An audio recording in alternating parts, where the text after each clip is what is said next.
Hi friends, welcome to my channel Telugu వారి kitchen. ఈరోజు ఇంకో రెసిపీతో మీ ముందుకు వచ్చేసాను. అదేంటనుకున్నారా, గోరు చిక్కుళ్ళు వెల్లుల్లి కారం కొబ్బరి మసాలాతో గోరు చిక్కుడు ఫ్రై అయితే చేసుకుందామండి. చూసారా, నేనైతే ఒక పావు కేజీ పైన ఉన్నాయి ముక్కలు ఇలా కట్ చేసి పెట్టుకున్నాను సన్నగా. మీరు కావాలంటే ఇంకొంచెం పెద్ద పీసెస్ అయినా కట్ చేసుకోవచ్చు. ఇప్పుడు వాటర్ వేసుకొని మనం కుక్ చేసుకుందాము. ముక్కలు మునిగే వరకు వాటర్ వేసుకొని ఉడికించుకుందామండి. ఎక్కువగా ఉడికించుకోకూడదు. ఇది ఎలా ఉడికించుకోవాలో చూపిస్తాను మీకు. హై ఫ్లేమ్లోనే పెట్టుకొని ఉడికించుకుందాము. తొందరగానే ఉడికిపోతాయి మనకి. మినిమం ఒక 10 మినిట్స్ లోపలనే ఉడికిన తర్వాత చూపిస్తాను మీకు. ఇలా మనకి చిక్కుడుకాయలు ఉడికేటప్పుడు ముక్కలకు సరిపడా సాల్ట్ వేసుకుందామండి. ఎందుకంటే ముక్క మనం చప్పగా ఉంటుంది, ఫ్రై చేసుకునేటప్పుడు సాల్ట్ వేస్తే పట్టదు. అలాగే ఒక చిటికెడు పసుపు కూడా వేసుకొని ఒకసారి కలుపుకుందాము. ఇంకా మనకి ముక్క ఉడికేటప్పుడు ఎలా ఉడికిద్దో ఉడికేటప్పుడు అయితే మీకు చూపిస్తాను. దించిపోయేటప్పుడు నేను ఉడికిపోయినాయి అండి మనకి, మీకు చూపిస్తాను. మనకి కలర్ కూడా చేంజ్ అయినాయి, అంత గ్రీన్ లేవు. చూసారా, మనకి ఇలా ఉంటే మగ్గిపోయినట్లే. ఆల్మోస్ట్ మనం చేతితో నొక్కాల్సిన పని కూడా లేదు, వేలుతో నొక్కోవాల్సిన పని లేదు. మనకి కలర్ చేంజ్ అయిందంటే ఉడికినట్లేను. ఇలా అన్నామంటే గోటితో మనకి ఇలా ప్రెస్ అయితే మనకి ఉడికిపోయినట్టే. మరీ మెత్తగా ఉడికిందాక ఉడికించుకున్నాం అనుకోండి, మనకి ముద్ద కూరలా అయిపోతుంది, మనకి పొడి పొడిలాడుతా రాదు. ఇప్పుడైతే ఉడికిచ్చేసుకున్నాం కదా, దింపేసుకుని స్ట్రైనర్ వడకట్టేసుకుందాము. చూసారండి, వడకట్టేసుకున్నాం మనం. కొంచెం నీళ్ళు ఇవి ఇంకిపోతాయి మనం ఈ తేమ లేకుండా. చూసారా, ఇలా ప్రెస్ చేసుకుంటే మనకి తునుగుతుంది కాబట్టి మనకి చిక్కుడుకాయ ముక్క ఉడికిపోయినట్లే. ఇప్పుడు దీనికి ఫ్రై ఎలా చేసుకోవాలో తాలింపు వేసుకుందాం. ఫస్ట్ ఒక కడాయి పెట్టుకుని స్టవ్ ఆన్ చేసుకున్నామండి. ఆయిల్ వచ్చేసి ఒక 3 స్పూన్స్ ఆయిల్ వేసుకుందాం, ఎక్కువ అక్కర్లేదు. చిక్కుడుకాయలు కూడా కొంచెమే ఉన్నాయి, మనకి ఆయిల్ ఏమి ఎక్కువ పట్టదు. ఇప్పుడు పోపు గింజలు అయితే వేసేసుకుందాము.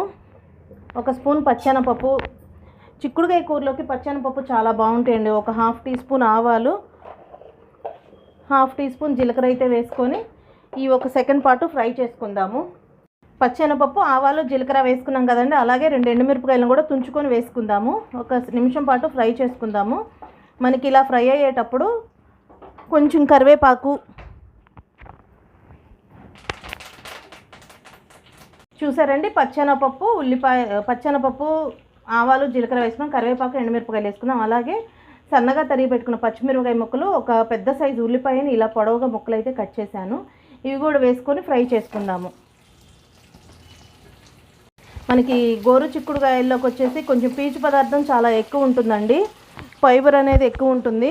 అది పిల్లలకి అందరికీ చాలా మంచిది, హెల్త్కి కూడా. ఇప్పుడు మనకి ఇవి ఫ్రై అయ్యేటప్పుడు కొంచెం పసుపు వేసుకుందామండి. ఆల్రెడీ ఉడికిచ్చేటప్పుడు ముక్కల్లో కొంచెం వేసుకున్నాం కదా, ఉల్లిపాయల్లో కూడా ఒక చిటికెడు వేసుకుందాము. వేసుకొని కలుపుకుందాము. మనకి ఉల్లిపాయలు ఫుల్ బాయిల్డ్ చేసుకోవాల్సిన అవసరం లేదండి. ఒక 60% కనుక ఫ్రై చేసుకున్నామంటే చిక్కుడుకాయ ముక్కలు వేసుకున్నప్పుడు ఫ్రై చేసుకోవాలి. మనకి ఇలా ఉల్లిపాయలు వేగేటప్పుడు మనం ఇలా రోట్లో 4 వెల్లుల్లి రెబ్బలు, కొంచెం జీలకర్రని కచ్చాపచ్చ దంచుకున్నాము. ఇది వేసేసుకుందాం. చాలా అంటే చాలా టేస్ట్ బాగుంటుందండి. చాలామంది ఇష్టపడడు గోరు చిక్కుడుకాయలు. నార్మల్ చిక్కుళ్ళు అయితే తింటారు, కానీ పందిరి చిక్కుళ్ళు అంటాం కదా, అవి తింటారు. ఇవి చాలామంది ఇష్టపడరు, పీచు ఎక్కువ ఉంటుంది అని. కొంచెం ఇలా చేసుకుంటే టేస్ట్ బాగుంటుందండి. మనకి ఆల్మోస్ట్ ఉల్లిపాయలు 50% ఫ్రై అయిపోయినాయి కాబట్టి చిక్కుడుకాయలు వేసేసుకుందాము. చిక్కుడుకాయలు వేసుకున్న తర్వాత మినిమం ఒక పావు గంట సేపు అయితే ఫ్రై చేసుకుందామండి. ఎందుకంటే అందులో ఉన్న నీరంతా కొంచెం మనకి బయటికి వచ్చేస్తుంది. ఆ నీరంతా అయిపోయి మనకి పొడి కూరలా రావాలి. అప్పుడైతే పొడి పొడిలాడితే చాలా బాగుంటుంది ఫ్రై. హై ఫ్లేమ్లో పెట్టుకొని ఫ్రై చేసుకుందాము.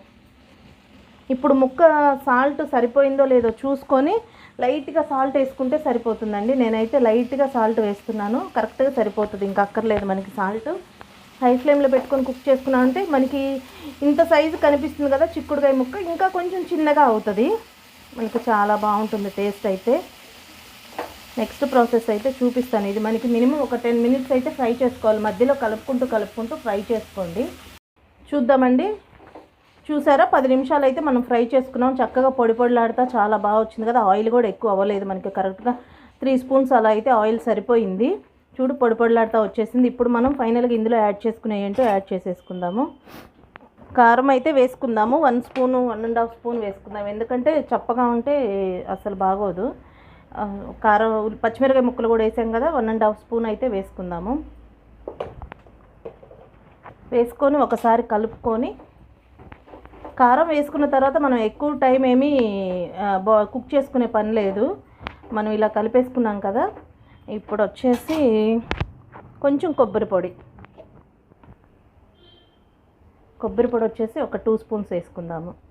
మనకి చాలా అంటే చాలా బాగుంటుంది. హెల్త్ కొబ్బరి కూడా చాలా మంచిది, హెయిర్కి కూడా మంచిది. అప్పుడప్పుడు ఇలా మనం వంట చేసేటప్పుడు కొంచెం వేసుకొని ప్రిపేర్ చేసుకోవటం వల్ల పిల్లలకి తెలియకుండా తినని వాళ్ళు కూడా ఉంటారు కదా, వాళ్ళకి చెప్పే పని లేకుండా కూడా చక్కగా వెళ్ళిపోతుంది ఏదో కర్రీలో ఇలా కనుక వేసి పెట్టుకుంటే. మనం ఇప్పుడు ఫ్రై చేసుకొని ఒక 2-3 నిమిషాలు వేపుకున్నామంటే మనకి కరెక్ట్గా సరిపోతుంది.